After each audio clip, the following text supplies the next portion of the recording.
So, hello. You're all still awake. Colin is fantastic. I had the very great pleasure of working under Colin for the whole time at Softcat, and we even spent some good one-to-one time as he mentored me for a couple of years. So good to see you back in action after not seeing you for a couple of years. So I am Lance. I am the chief tech enthusiast at Distology, this wonderful cybersecurity distributor that we have. And today we've got a live edition of Delve. Now that is a shameless plug for my podcast, which Distology runs. There's a great little banner over there. If you'd like to subscribe, please do. Otherwise, please subscribe. I mean, please, because I need to get up beyond the 5 people that follow me currently. But look, today we are shifting a little bit. We're going to talk about disruptive technology. Yes, okay, that's the name of the event. But we are talking about disruptive technology, and because it is very difficult when you think about being a leader in a channel business and trying to separate the wheat from the chaff, or as the title of my of this panel is today, the paradigm shifters from the attention drifters, because there are plenty of those. And I'll tell you a little story. I probably had the biggest cock-up of my career at Softcat when I took a company called Actifio, who thankfully got bought by Google, and at least I was proven that there was at least some value in it. And I took Actifio out, and I got the entire company, including Martin Helliwell, standing in the Shard, telling everyone how great it was. We deployed it to 2 customers, and it didn't work. No, it was just one of those. I got totally and utterly sold on the dream. And it's really, really important, right? Because I now have a full-time job where I've got to find disruptive technology that doesn't do that, because frankly, Distology will fail. So I want to actually ask Almog you a question, because I joked at the beginning that you didn't intend on setting this company up. In fact, you definitely didn't intend on setting it up in the middle of the pandemic. But Cyolo, I kind of opened up saying I think it's one of the most important technologies that has hit the market in the last few years. And that's for a certain reason, which I'm not going to steal your thunder on. But can you whisk us through what happened that led you to creating Cyolo? Yeah, sure. I think that just to connect to what others said, it's the right technology in the right time, right? And the other piece is the difference between the theory and reality and real needs that you can see in the field. So if you ask me what is the real secret sauce for us, for Cyolo, is the fact that our solution was raised on the field from real practical needs. So I'm a recovering CISO. I did it like over and over again. I was in charge of the Israeli Navy cybersecurity unit. I did this transition towards zero trust access or identity-based connectivity, the way that we would want to call it, like around 7 years ago. And what I realized is two main things. Secure access is a big problem. And the other piece, everything is changing. And if you think about it, digitalization, all of us here are getting our salaries and our customers because of this thing, digital transformation, right? So in the way that we are looking at things, there is a fundamental building block in order to do it right, in order to do secure digital transformation the way it should be done. And it's all spin around identity. So to make it or to create a technology that can be adaptive enough and can fit the existing environment, because like in theory, everything is going to the cloud, right? Everything is based on IDPs. Everything is based on web, but in real life, if you look at big organizations, so they are playing all over.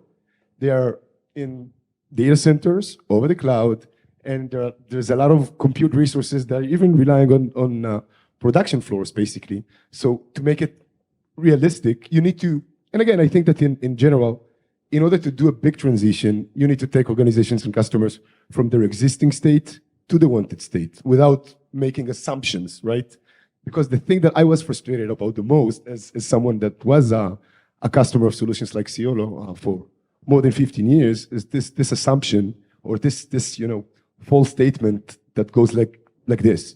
The world out there has changed and we are supporting the new world's problems, so just change your existing environment to work with us because we are the future.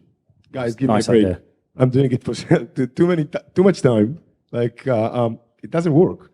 And to change the way that people are working or to change the way that people are connecting to work from something that is based on IP addresses, networking, private networking approach to something that is based on identities that you want to verify, because identity is the new key. And I'm not going to draw, to throw all this buzzwords around hackers that are not cracking in, they're just logging in, right? So you need to do this journey together with the end customers and to provide value throughout the way, because it's never going to work any other way. It is a big transition. So this was the reason. It's a big problem.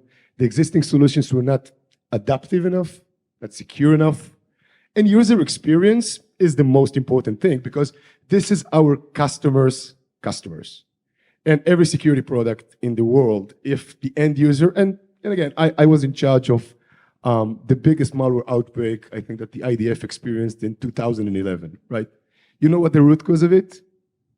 Motivated, talented, top-tier officers. They just wanted to do their job, right? So if it's not smooth, if it's not supporting the end customer, it's never going to work, right? So the theory will be phenomenal, but in reality, it's going to fail. So to bring things down to the reality, and to maybe to connect between the theory around zero trust and things around that to practical needs. Because again, digital transformation, you need to understand who is accessing where, and to be able to set policy across users that are all over, right? Inside the network and in the outside, and resources that are running all over the place. You need to be able to set policy of who can connect where and what this user can do while it's connected, without making assumptions, right? With connecting all your users, including your AD users, your Radius users, so your Okta users, into resources that are spread all over. So to make it realistic and practical, that was the reason that I left my role as a CISO, and we understood that this is a problem that we should fix. And you are fixing it. Yeah, thank you. Eyal, changing gears slightly to something we all know and love as a staple of the IT industry, which is email security. But you came up with something slightly different. So what a competitive and well understood part of the market, but how did you go about pioneering a new approach? So maybe a little bit about my background. Before Ironscales, I was a security researcher, reverse engineer, malware analyst. So I was reversing malware for a living. And one thing was very evident back then is that we will never be able to build technical controls that will be able to detect the next malware. We are being very reactive to what's happening in the market, which means there is a new piece of malware. We are studying, we're coming up with, a way to, protect against it, but the bad guys will always come with the next version, the most sophisticated one. And the idea that we cannot use only technical control in order to stop malware was very, very much like what we were evidencing kind of in the email security, in the inboxes. Like, we're trying to stop phishing by using signature. Hey, who's the sender? Is this IP known to be malicious? Let's scan the link, let's scan the attachment. And we really took vendors took a very threat-focused kind of approach to stopping bad emails. But at the end of the day, it was very clear that the threat actors are shifting. They're shifting from threat to intent. Like the emails were less malwares over email and more, hey, I need you to pay this invoice, or I need you to wire money or change something in your database, some kind of record and stuff like that. And it was clear for us back then that, in order to be able to stop this kind of intent-based, this social engineer-based attack, we need to stop kind of focusing on the threat and start focusing on the intent and focus on the organization.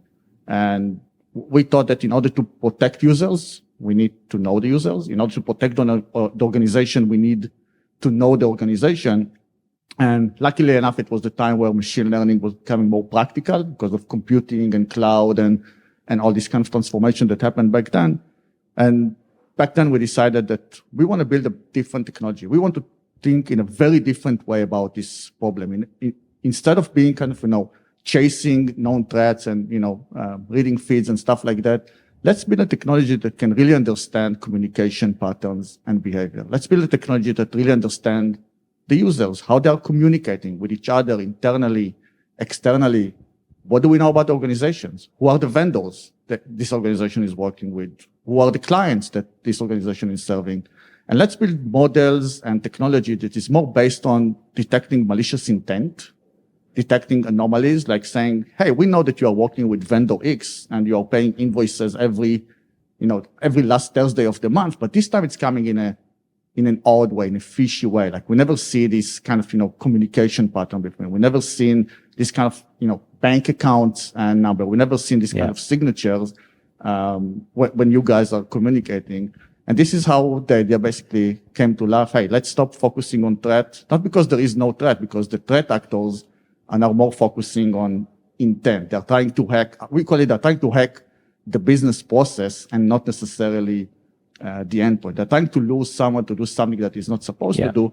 And we have to kind of, build the technology that can match up with that and basically close the gap. Yeah. So you're combining a few things there, aren't you? You've alluded to your AI that you've got running in there. And what else are you building in to kind of create this ecosystem that drives this context in? So AI first and foremost, but one of the things that we've realized that and don't get me wrong, AI is a great tool. It's a super powerful tool. It has the ability to process a massive amount of data and make sense out of everything, and automatically detect patterns and detect anomalies, and it can do much, maybe even 10 times better than a signature-based solution or a threat-focused-based solution, but it ain't perfect. Okay. Yeah. It can stop 99% of the bad stuff, but the 1% that AI is missing, because, AI is just as good as the data that we feed into it. Sure. So the 1% that it's missing, at the end of the day, it's the most kind of devastating type of emails out there. And then we realized that, yes, AI is powerful, but we need to find a better way to feed it with more real-time type of intelligence. Like, what's happening now, in people's environment and people's mailboxes, and how we can feed it back and close the loop on the stuff that AI is missing. And this is where we kind of tapped into the human element inside the organization and starting to treat it as one of the main sources for real-time threat intel. And what we backed into our platform basically at the end of the day is that, yes, we give organizations the tool to protect against phishing. Okay, we can stop 99% of the phishing out of the gate. But we provided them with something that is even more important. We provided them with a tool and strategy to deal with the stuff that is slipping through our prevention models and be able to take that kind of fate in their own hands and respond to it. Like in less than a minute, to be able to say, hey, something went through, landed in one of our employees' mailboxes, and we want to be able to go and claw it back quickly. So we took this concept of, hey, let's give them tools to respond to the stuff that are being missed. We created a whole community around it because we said, hey, if we really want to be able to beat the clock, if we want to be really be able to be one step as close as possible to the threat actors and what they are kind of demonstrating and presenting to the world, we need to crowdsource this whole threat hunting and threat intel process and feed it in real time to a machine that can actually make sense of what other companies or what, now we have more than 7,000 customers and about 20,000 security analysts working with the solution. What are they actively deciding to perform their environments right now? Like what they are clawing back, how can we feed it in real time back to the machine and teach the machine that, hey, your prevention layer failed. Human beings are currently making decisions to go and do something about it, learn something about this failure, become better, and assume that you're going to fail again. Some humans will detect that you failed, feed it back, and by that we are closing the loop. So we call it the HI and AI working in collaboration, like human intelligence and AI, because AI alone will never solve this problem, unfortunately. I'm still waiting for the autonomous cars. I think that Colin talked about cars driving driving my kids to school, hopefully one day. I don't see it happening anytime soon. And on the other hand, we as human beings, we're always distracted. We're always busy. We can't always look, every email that we are receiving, and there is the expectation that we will detect everything. It's non-realistic.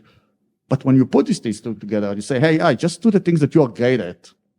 Okay, just detect different characters that are being used in order to fool people, or detect potential impersonation attempt, detect bad intent, detect that this is not the vendor or not the account number that you are usually communicating with, and you augment it with the human brain capability to make some logical judgments and understand that, yes, the machine missed that, but it doesn't make sense. Like it must be efficient, report back.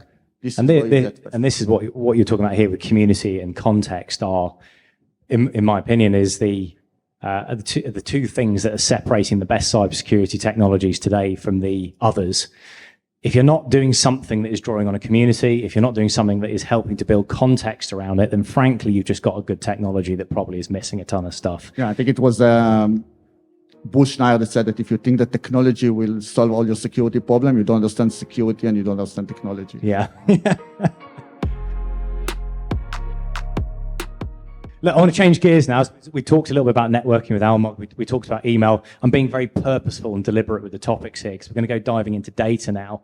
Now, it's popularly and probably potentially been overstated as the new oil. In fact, if anything, I'd say that's because we are all oil drillers in the channel and we have spent and sold an absolute ton of BI tools and visual analytics tools out into our customers.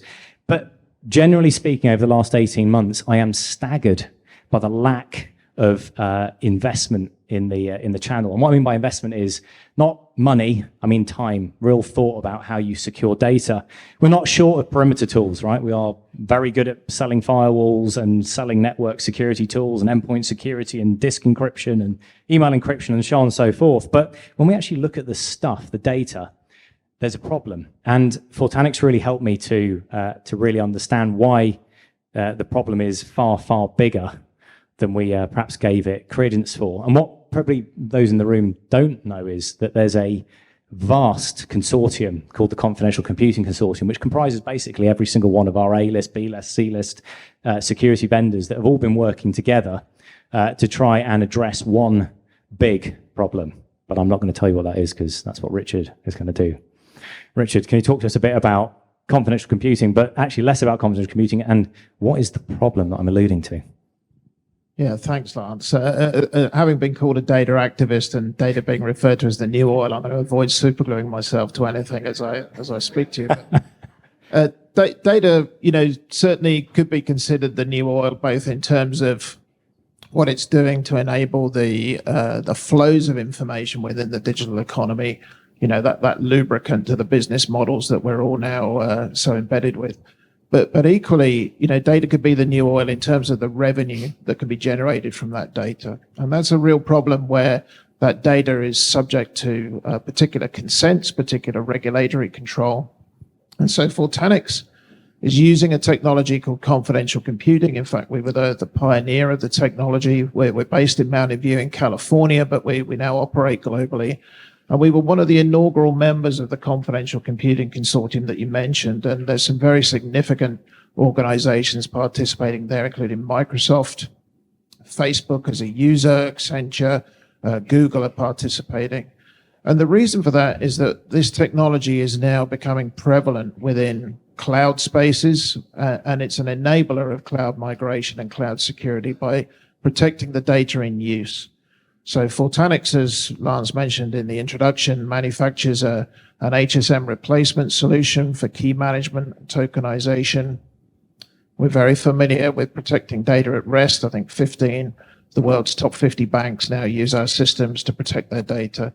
But protecting data at rest by encrypting it and anonymizing it and then protecting it on the wire with secure communication protocols doesn't really fulfill the full lifecycle protection. And what confidential computing does is it protects data in use by encrypting it in memory in the CPU of the machine. So this is particularly important where people are looking to use untrusted computing platforms like the cloud, because what it's doing is protecting that information from untrusted access. And as we mentioned, a very significant majority of attacks are by insiders and people simply logging on. Those human factors are the cause of significant data breaches. And this technology prevents access from peer applications, malicious applications, protects that data while it's being processed, and uses a process called attestation to provide auditable traceability of the workload. And the reason that the consortium has come together is, I love a good science project. I mean, don't get me wrong, but the point is exactly this. It has to be something that's usable and that fulfills a need. And so the purpose of the consortium is to communicate to industry what this technology does, because it's still in fairly nascent stages. We've been working with it now for over 6 years, but it's still a fairly young technology, but also to communicate how it could be put into practice. And the reason for doing that is that this is becoming a ubiquitous technology within not only cloud estates, but OEM vendor hardware. And it's certainly going to be one of those paradigm-shifting technologies in the next years. And I think the thing that really struck me, and I'm just going to kind of spell it out a little bit, even one more time, I'm going to iterate it. Our data is encrypted while it's sat on storage. It's encrypted while it's flying over the air. But once it goes into an application, it's wide open. It's bonkers. I genuinely didn't know that until I met the guys at Fortanix. So when I look at that as an opportunity, and you can see why I perhaps dived on Fortanix and took them for our own, perhaps a little bit early, is the massive, massive need that is going to start driving out. And I've been party to a couple of phone calls with two big farmers, and that's pharmaceuticals, not actual farmers. They might need this as well, maybe at some point. Yeah, we do work with John Deere, so if there we go. Saved again. Yeah, that's exactly what I meant. John Deere, everyone. Thinking about the opportunity here, clearly there are going to be companies that are out there that are a bit more kind of regulatory sensitive and are being driven to do this. But really, this is something that can be pushed out to anyone and everyone that is serving data through an application any type of way. So feast on that bit of knowledge. Right, Mr. Colin, you've been very quiet, and I should have put you here, I realised that, because I can't see you. Now, you recently appeared in a guest speaking slot, shock, at an API security summit, which I attended especially because you were talking at it. Is API security a decent enough topic for you to just illustrate the kind of advice that you talk about with customers, right? Because you and I both know that, what's the acronym that Gartner have come up with? WAP, isn't it? Yeah, so web application and API security, and everybody apparently is an API security vendor. But you have a particular view of this particular world. And I'm not asking you to talk in depth at API security, but just say what's on your mind. So we're not going to go into deep depth, but I think almost following on from the data conversation, the applications that you use are the most important thing that you have. I often say to my kids who lose phones too often, the bit of hardware that you've got, we all buy the same iPhone. We all buy the same smartphone, the hardware. We all have a totally different experience based on the applications that we download that are personal to us. So your experience and your outcomes come from software. APIs are a way of coding applications really quickly. So rather than sit and write a million lines of code, you can take blocks and point to something else if someone's already done the hard work. So for example, why would I write a video rendering bit of code when I can point to an engine that Google has that does the work for me and sends it back to my application? Really cool. Challenge that you've got is it's really, really easy then to pretty much point to any API that exists out there and build your application outcome from a big stack of all these calls to different APIs. Again, pretty cool. But it's like the Wild West. That means the end piece of the end application is effectively an application of lots and lots of bits that all point to lots of different other bits. How do you secure that as an entity? Really hard. How can someone sign off that in all situations is secure? It might be secure when 10 people use it. Is it secure when 10,000 people use it? Is it secure when 100,000 people use it? Don't know.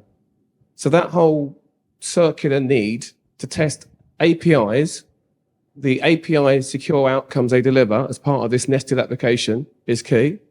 If you want to make some easy money, next time you go to your customer, just say to them, how many applications are you running? And they kind of go, well, they don't know. Haven't got a clue. If you want to really have some lots and lots of fun, then go, how many APIs have you got out there? Even whatever concocted answer they give you is fundamentally wrong. They haven't got a Scooby, right? Not a clue. So API security for us is a no-brainer for all of our customers because all of our customers' new applications are built in these new ways of minimal code, lots of API calls. They have no idea the APIs they have in the ether. Many of them are malicious. Some of them are actually good APIs that when used in combinations with other APIs can be used in malicious ways. You can't work that out as a human being. An attacker does. An attacker knows that plus that plus that with a Number of individuals way beyond the number you expected creates a vulnerability that I can exploit. Again, without testing it and making sure that you're maniacal about testing that, you can't work that out. So for us, API security is a must for all customers, no-brainer, non-negotiable.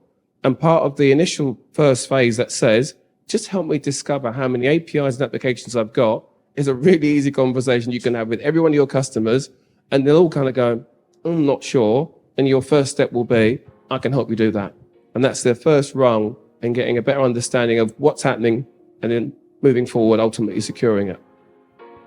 Nice one. Thank you. So I want to change gear a little bit now, because we talked about technology a heavy amount. And what I think we have, gentlemen, is an audience full of business leaders who I hope in the Q&A section might offer some advice as well as questions. Because I want to go back to you, Almog, because you've had a little break. You've got a fast startup. You've snagged some great funding, 60 million in the last round? Is that right? 60 million, great. So Series B funding. But, and this is the hard thing, right? And I'll be completely open with everyone here.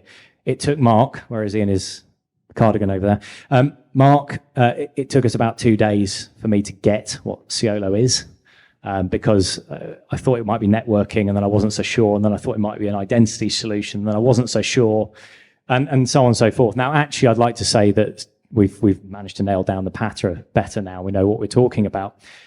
So I'm beating around the bush a bit here, because what I would love you to do is to talk about just the difficulties and the joys of running a fast startup, a technology that actually is resonating and solving real problems. How are you finding it?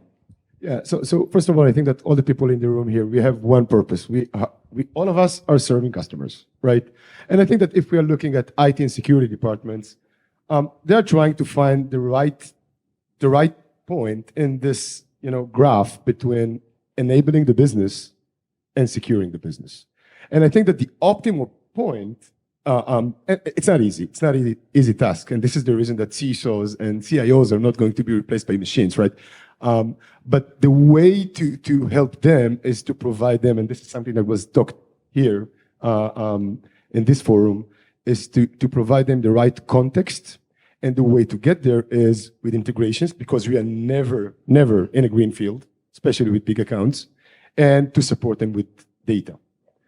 So this is something that is very much important, and I think that to understand that we are, all of us, part of an ecosystem. There are things that are already there, and the context is so much important.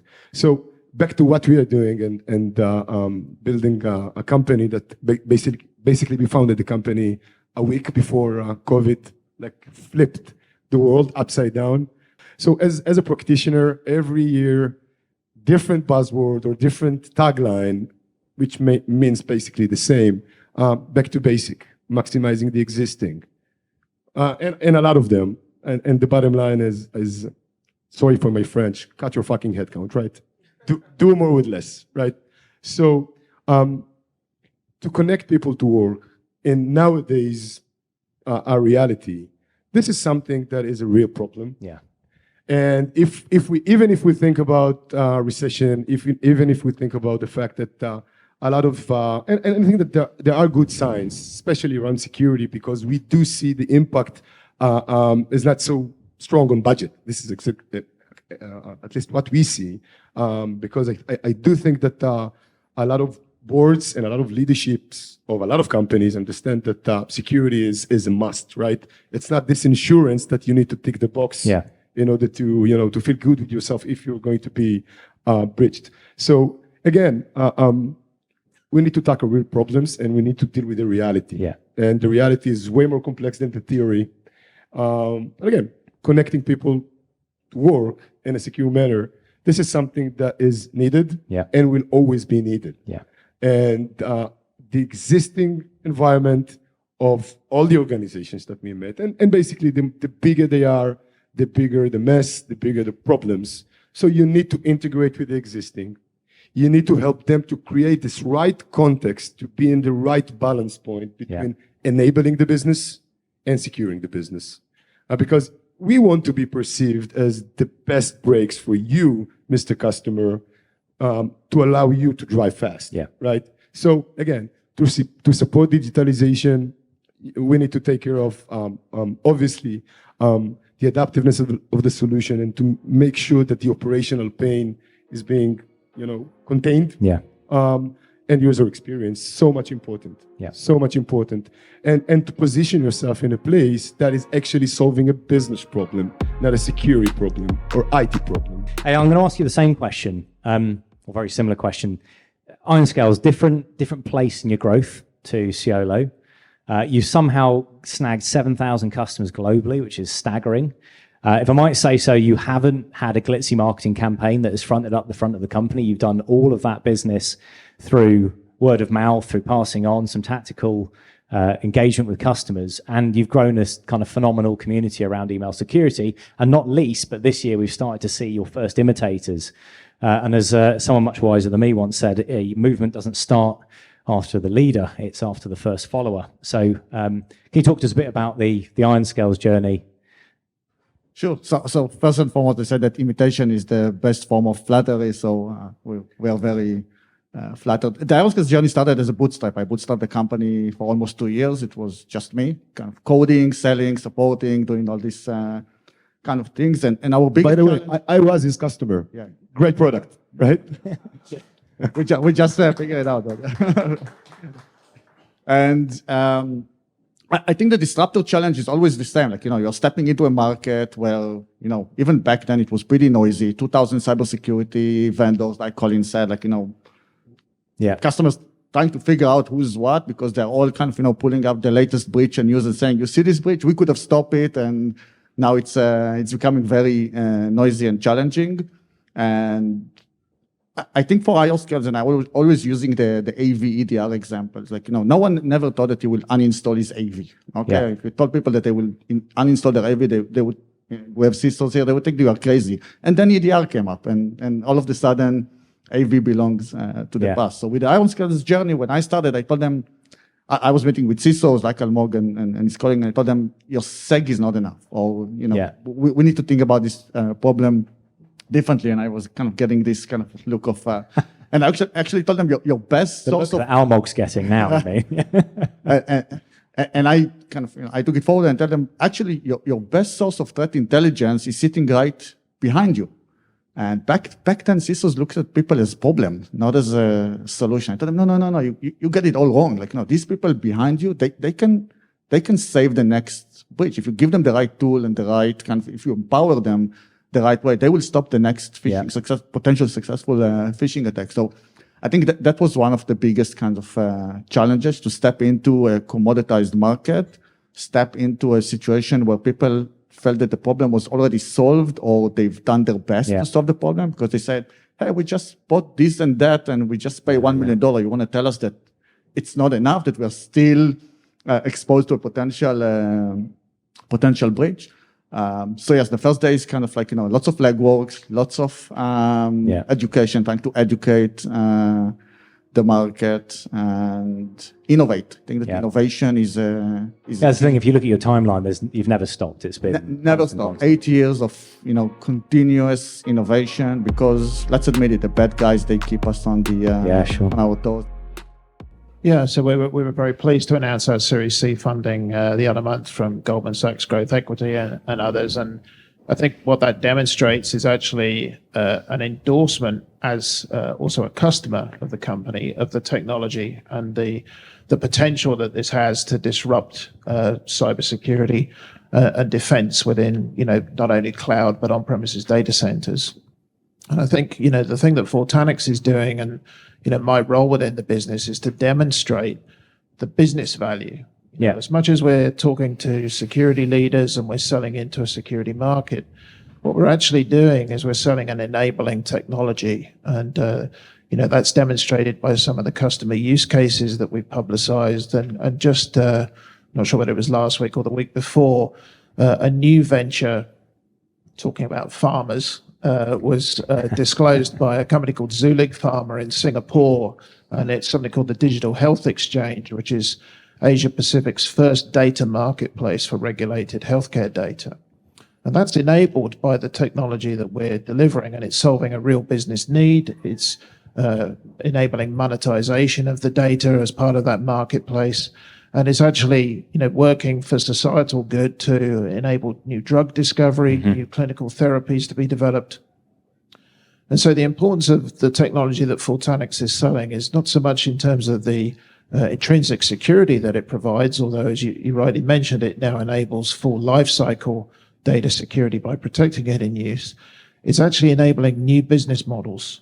It's enabling new data collaborations, and those are the things that we want to see, develop within our customer base. And the development of the technology now is such that because it's now available for our customers to deploy within their infrastructures, we can help them to realize some of those opportunities. Thank you, Richard. So before we move into the into Q&A or observations from you fine people out there, I'd just like to pass to you for any closing thoughts you have. Whether it's disruptive technology, what advice have you got for all of us? I say unfortunately for you, unfortunately for us, you're a very focal man in the cybersecurity world in the UK channel. How are you? What can we do about this? About technology that is up and coming, that might be worth paying attention to, those that might be worth avoiding. What kind of closing thoughts have you got? We can't avoid the growth of cloud computing, right? There are partners in this room that are probably trying to swim against the tide. Good luck with that. Not going to happen. Does that mean there's a demise of everything that we've done for the last 3 decades to shift to another platform? No. Just as when I started in IT, I was working on mainframes that are still working today. So if you assume that the client server environment we've got now is today's mainframe and cloud's tomorrow's mainframe, they'll all coexist for a good few years yet. So my first point is you can't avoid it. My second point is you've got to find a way of making sure your sales model allows you to exploit the benefits of all of those elements on routes to market. Again, you haven't got a choice. Because I think to Colin's point, your customer's changing. Your customer's buying behavior is changing. Your customer's expectations of you as a partner is changing. And your customer expects you to deliver the best version of you via all of those channels. So I think my tip would be to everyone would be make sure that whatever you do and how you do what you do can be done via all your customers' new routes to buy. And also, I suppose it taps into what Lance is trying to get across, also where your customer gets their information before they buy. Because your customer now gets information pre-buying from lots of different sources. Sometimes it's people, sometimes it's websites, sometimes it's panels, sometimes it's conferences and seminars. If you don't exist in all those places where your customer is going to get their aha moment, then further downstream, you won't have delivered value early in the cycle. So how can you expect to realize that value when the customer wants to transact? So I suppose those would be my... Yeah, fantastic. And isn't that the truth? Because I think this is the essential thing, right? We don't have a single source of education. In fact, I created a multi-cloud security portfolio, which these fine vendors have become part of, as a response to there being nothing. There is no guidance in our industry of what good looks like to secure a multi-cloud environment. And I have surveyed just about everybody in the room. We've all got different views of it, but if you break it down to real brass tacks, all we're really talking about is, do we know who is accessing and what they're allowed to access? Do we know how they're getting to those things? Do we know how secure the things are that they're using? And very finally, the data itself, are we securing that? And if you keep it as simple as that, then you've got a fighting chance of actually helping your customers to find their way through these thousands of cybersecurity technologies that we've got. I'm just going to put one of my little bugbears out there at the moment, which is marketing. I love a good marketing campaign. I love a great marketing strategy.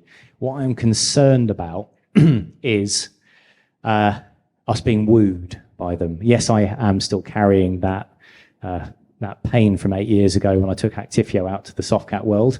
But there are some emphatic marketing campaigns out in our industry at the moment, and I just urge you all to be a little turn to your technologists, make sure that they agree, because we all know that sales drives our industry more than the technologists do, and don't let them get carried away too much. And that's it. It was more of a statement than a question, wasn't it? Anyway, so look, I'm going to wrap up now. So thank you very, very much for participating in this live Delve event.